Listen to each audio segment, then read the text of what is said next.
joining us in this little workshop that gives you a glimpse about what the Dubai Future Accelerator is all about. I'm sure you might heard about it in the media or read about it. So we are here to showcase those awesome ideas that are pulling the future forward. So first, let me start with a simple question. Do you know what Dubai Future Accelerator is all about? Can someone give me like a hint? What is it? Anything that comes to your mind? Moving towards the future. Knowing what's the future. Okay. Excuse me. They've gathered some of the most innovative companies in different fields, brought them here to interact with government departments and develop projects. Yeah, exactly. Thank you very much. So Dubai Future Accelerator is mainly a collaborative program within 12 weeks in which we as government entities work with startups and brilliant companies from all around the world. The challenge, within the accelerator, we have like 7 challenges that are distributed across the entities, and then each entity work together with the companies to come up with a proposal or a solution for this challenge. And this is mainly to accomplish the vision of pulling the future forward faster. So as we know, Dubai, in Dubai, like we don't really wait for things to come. We create the opportunities. We try to come up with solutions to the challenges we might face in the future. So this is a short video that shows.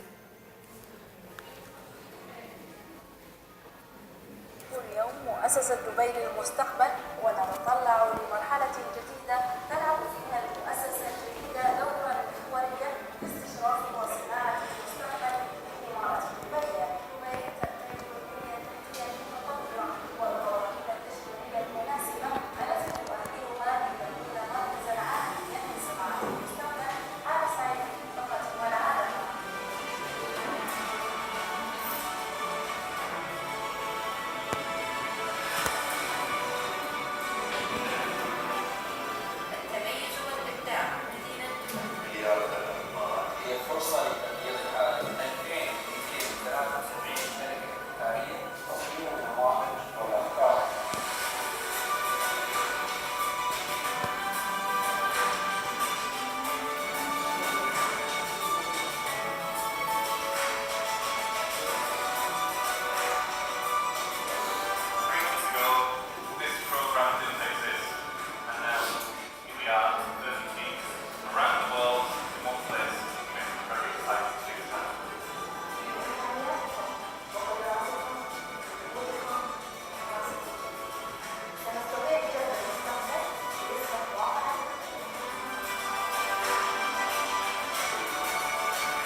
explain to the presenter إن الصغاري قبل شوي بيدشون خلي يخلص هذا الصغاري بيدشون they will introduce themselves بيخبرونا إن في wellness program إن عقب كل 20 دقيقة باليوم they will help them stretch بس okay he knows everything تمام.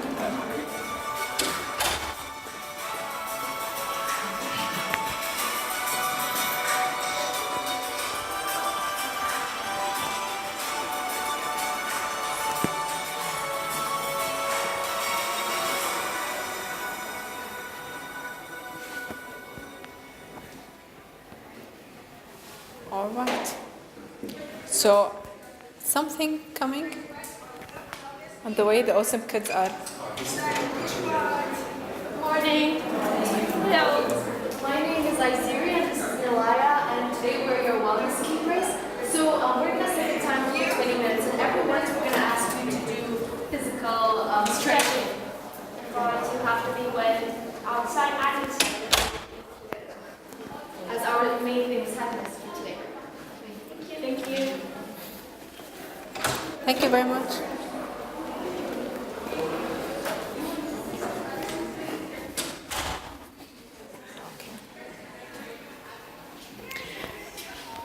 And then, as KHDA being part of the program, our challenge is mainly to prototype 21st century assessment systems and personalized learning curriculums to offer 5 times greater flexibility, 2 times lower cost, and 10 times better learning outcomes. And the emphasis here is on the Arabic language education, STEAM, well-being, coding, and other disciplines. So in few words, we can say a personalized learning that are accessible anytime, anywhere, and for any student. And this is our lovely space there at the DFA office. It's located in the Emirates Tower, first floor next to Starbucks, and it's open for everyone to come and visit and interact with the companies who are working there.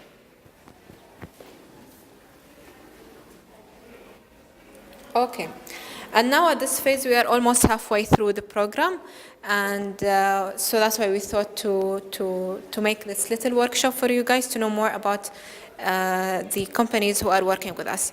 So first I'll start with Pixelbug. Please welcome Inda, who will talk about more about what they do with their ideas.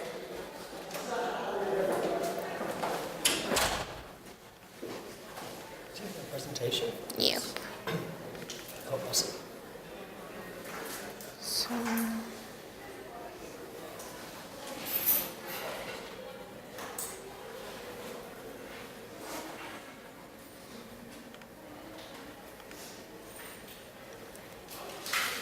do you know the full size? There you go. Command L. Oh, yeah. There you go. Here you go. You can probably project. No, the thing's like for the camera. Oh, for the camera. Okay, okay, cool. Hello, everybody. Good morning. I think we've got something different on.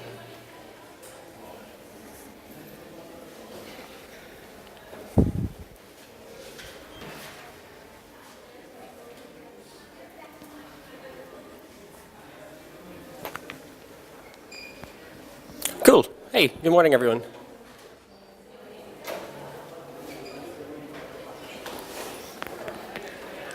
So my name is Anda. I'm with a company called Pixelbug. We're based here in Dubai. We've been here for, I guess, 3 years now. I myself have been with the company for 6 weeks, so bear with me. And yeah, we were brought in to work with the Dubai Future Accelerator and specifically the KHDA on making Arabic education more engaging and more entertaining.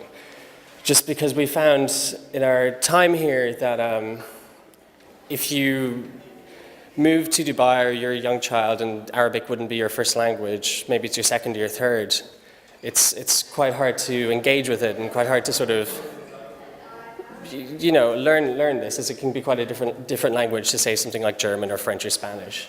Yeah, so I guess we can skip ahead. Yeah, so this is our main product here. It's called Colorbug. And what it started out as was basically a beautiful sort of coloring in stencils application where you could color in your characters on a sheet of paper, and then using our iPad or iPhone or Android app, you can hold your phone or camera up and your characters will physically come to life on your screen. So they'll in the exact same colors that you've had, and what we're working on right now is adapting this to better suit Arabic. So as you know, you sort of have to learn how to draw characters in the correct way, and that can be quite tough. So what we're working on right now is basically something quite similar to that, where you sort of learn how to correctly draw your characters and then watch them come to life and then have the characters sort of associate like different sounds to different words as you go.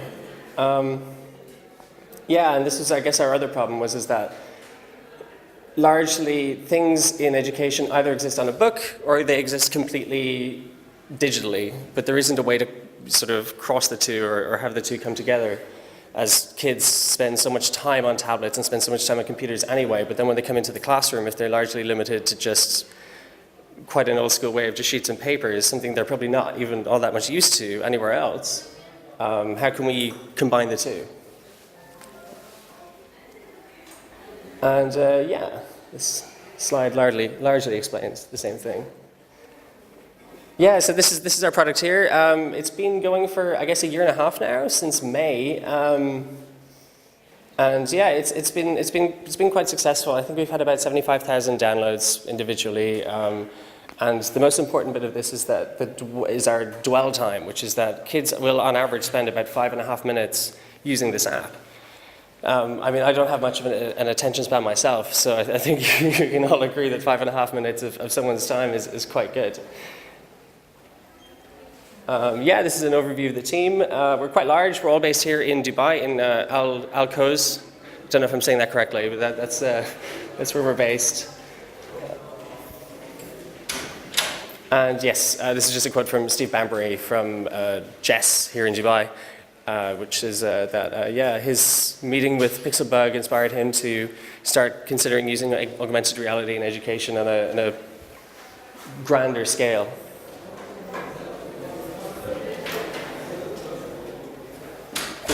That's it, is it? Yeah, I think that's it. Yeah, that's a very brief overview. This is an awful product to try and explain to a room full of people. If you want to speak to me individually afterwards, I can show you a proper demo and you can have the proper engaging experience of Colorbug and Pixelbug, and we can talk more about Arabic as well. Thank you very much. There you go.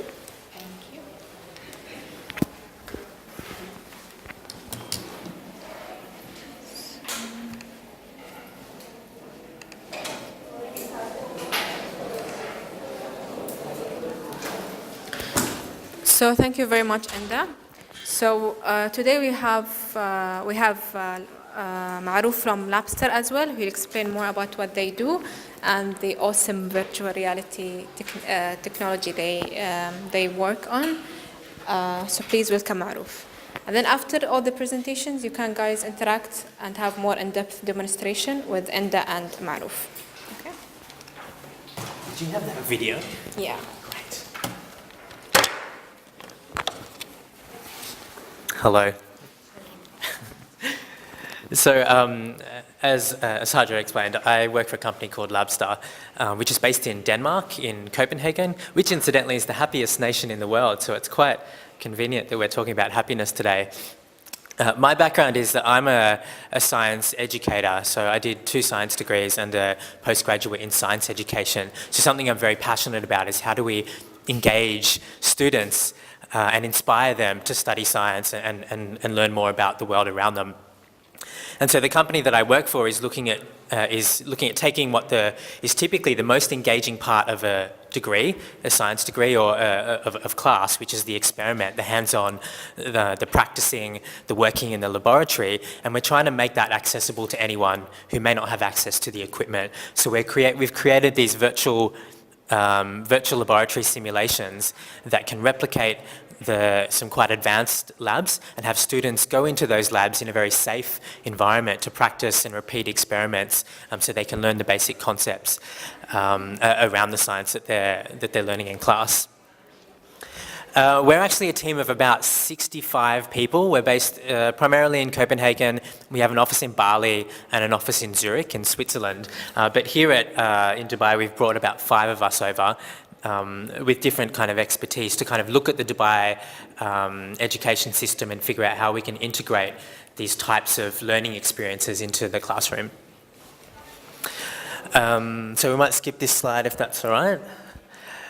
So this is sort of a quick view of one of the laboratories we built. We built them all from scratch. We built the graphics ourselves. We also modeled the equipment ourselves, and we looked at all the data that the equipment typically generates and sort of imported that as well. So when students are using the equipment, they get real life results.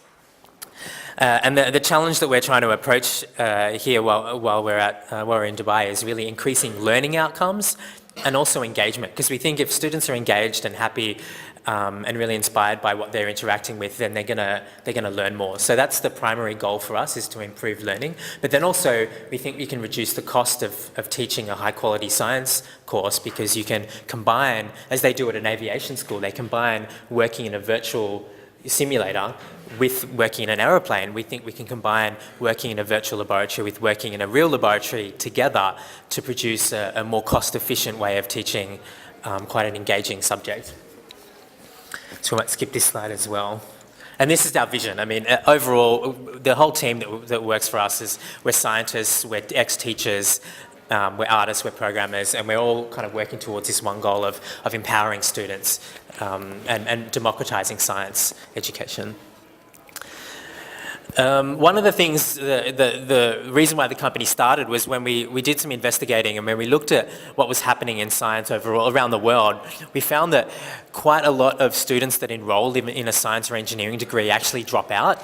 In fact, the dropout rate is about 30% that switch to another degree, and another 30% that drop out of university entirely. So the demand that the industry is putting on STEM graduates, on the need for more STEM graduates, is not really being met, because most of them, 60% of them are leaving the degree. So what we're trying to do is, if we can engage those students that enroll in STEM, so this is 41% stay in their degree, if we can make that just 50%, we will already have 1 million new STEM graduates in America alone. And that should be enough to meet the demand of industry. So this is one of our goals, is not just increasing the learning and engagement of students, but also trying to keep them in the degree long enough so that they graduate and enter the workforce. As I've travelled around to probably maybe thousands of schools, and please, is there someone, do you want to come in? No worries, please do. And we found that when you look at how science is being taught at university, primarily it's sort of a lecture. And actually there was a study published in Science magazine 2 years ago which showed that teaching STEM or teaching science in this format, lecturing to students, is both boring and ineffective. And that was a meta-study done over thousands of individual studies looking at this as a problem. So this is something we're trying to tackle at the same time, keeping students engaged and motivated. We can probably skip this slide. And as I mentioned before, this was the model we're working with, the flight simulator model, and we built all of our simulators from scratch ourselves. So they look a bit like this, and I might play a video to kind of finish up, to show you sort of what the simulator looks like, and then we'll get into actually trying it in virtual reality. So we built these labs so that students can work on a computer, kind of like a computer game, where they work through different problems, but then we found that they actually work in immersive virtual reality as well. So we've started building them in a fully immersive environment, which is what we're looking at doing for Dubai as well. So if you hit, oh nice, and hit play, this is kind of what they look like. It's quite interactive. The student has to perform all the experiments themselves. They can change parameters on the machines and get different results based on the data. And you'll notice that they have to actually do all the actions, and that's very important for learning. This is not just a video that they watch. They have to actually interact with the whole experience. This is them working on a computer. One of the things that's quite powerful about this technology is that you can go into the molecular level world as well, you know, watch what's happening inside a cell. So students can work in a lab and then they can enter the blood cells or enter the molecules and actually see what's happening at that level. So we're kind of combining the two experiences. Obviously you can do dangerous things, blow things up, work with dangerous materials like salmonella, but you can also speed up time. And so you can take a project which might take a student, 2 years to do, and turn it into a 1 hour module.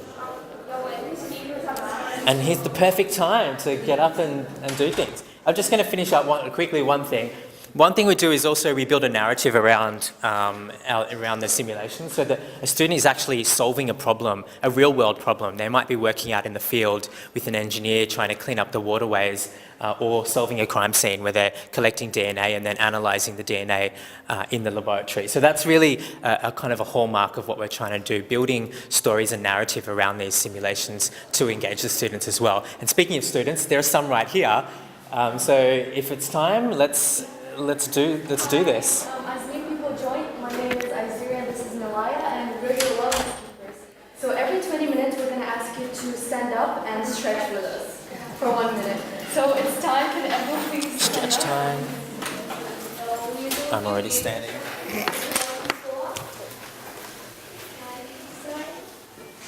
Yes, I. You got it. It's fine. Thank you. Okay. Thanks.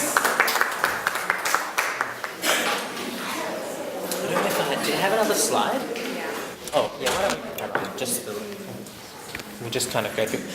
That's good because now we get to the boring stuff. So it's good that your blood's flowing. I'm going to show you some data that we got when we started measuring learning and learning impact. And we started this. We started collecting this data over initially one university in Denmark, and then we moved to working with Stanford, Berkeley, and MIT in the States to look at whether these tools are actually effective at teaching even advanced students.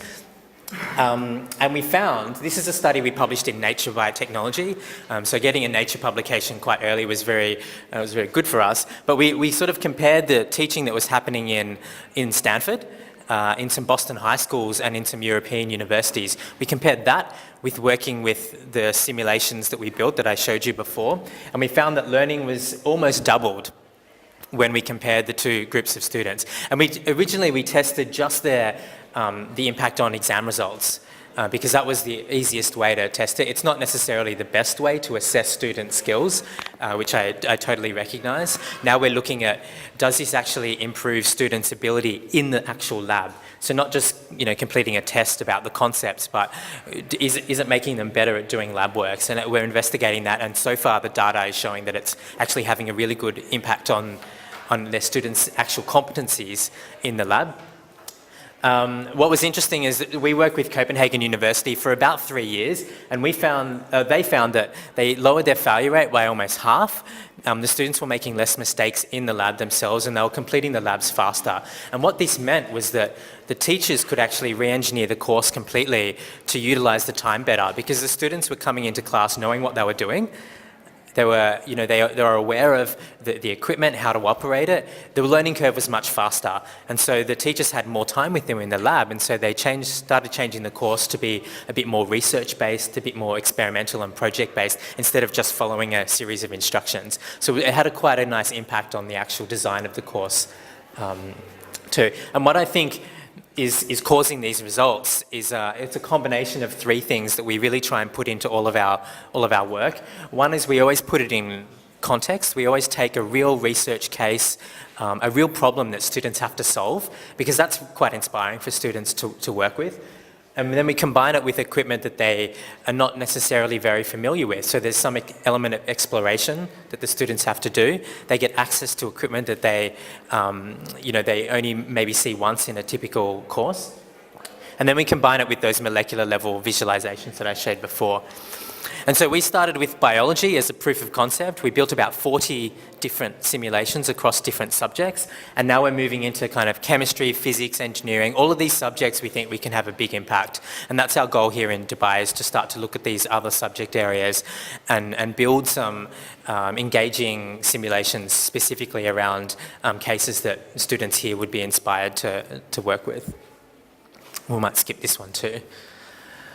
The last thing I'm going to talk about very briefly is that we started virtualizing real laboratory facilities too. So we can now take Dubai Science Park or the Large Hadron Collider over at CERN and virtualize the entire building, including all the experiments on the inside. It takes a lot of work, but what it does is it provides students access to facilities that they might have to take a plane to go and see. So we started building these quite advanced facilities, and in fact in Denmark we took a research lab which was costing the university $35 million to build. We virtualized it completely before the building's even finished. And what that means is the scientists themselves can train in the lab before the building's done, so that when the building's finished, I think it finishes next year, the scientists will also already know the setup and how the lab works and the protocols they need to be working with. So we're trying to even work with, advanced students, we call them as well. That's all I think I'm going to share with you today, because I would like you to have some time to actually try the more advanced laboratories. Now this is, I'm going to put this microphone down, is that okay? Great. This is a mobile phone that I've inserted into a headset which costs about, I think they're like $50 or $60 now. It's just a piece of mechanics. And what it allows you to do is load up an app, and it splits the simulation into two screens and then combines them on this side, so when you put it on, you're actually fully immersed in another world. So as it loads, and I'm going to load both of them up, and then I might hand them around so you can all kind of get a sense of what it is like to be in one of these virtual labs. Just so you know, there's a little toggle up here that you can use to just focus the vision for those. Take your glasses off before you use it. And there's a touchpad here for you to interact with some stuff. And I'll sort of guide you a little bit, but basically I just want you to put it on and just get a sense of the actual environment itself. This is the interactive component. Hey Enda, do you want to help? Do you want to, yeah, you want to maybe take this one out to the back?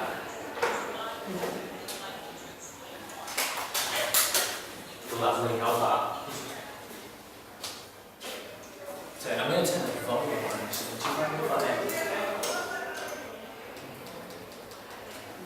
So just kind of turn around and orientate yourself. Unfortunately, I can't put it up on the screen, but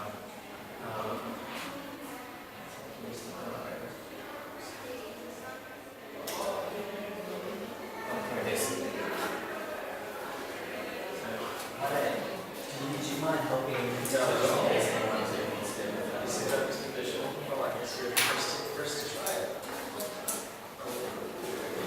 How are you doing that? Do you want to turn around? That's okay. I just want you to look around a little bit and then we'll pass it on. So I think nothing or two better. Right. Not just the technology, but the experience of being in a high-end laboratory.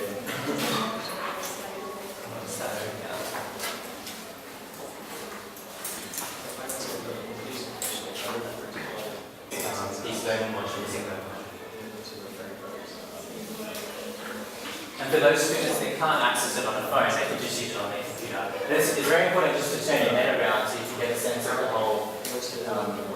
the whole space, right?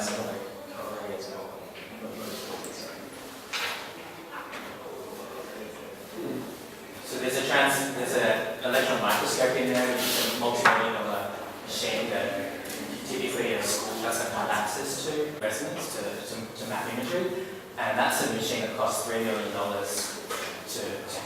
to build, to buy one in university, let alone to maintain. And we built a module around that so the students can actually interact and they can go inside the machine and watch how the magnets work, and they can learn all the techniques that they would normally learn in a $5 million lab, but in VR. We have two more companies. One is Guana and the other one is Pedago, who will be joining us in the afternoon session, which is at 2 p.m. And Guana, and Guana is like, let me check. Okay, so they are mainly a platform for researchers and scientists, so you can go to the website and then find out more about what's going in the research field. And with Pedago, it's basically an active learning platform that you can know more about it from the founder, Tom, who will be joining the afternoon session, as I said. And if you have any question and answer, I mean, I'm here to help, and my wonderful team mates, Maruf and Enda. So, any feedback, any question? Anyone is excited to visit us at the space? Cool. We would love to have you all. It's located in Emirates Tower, first floor.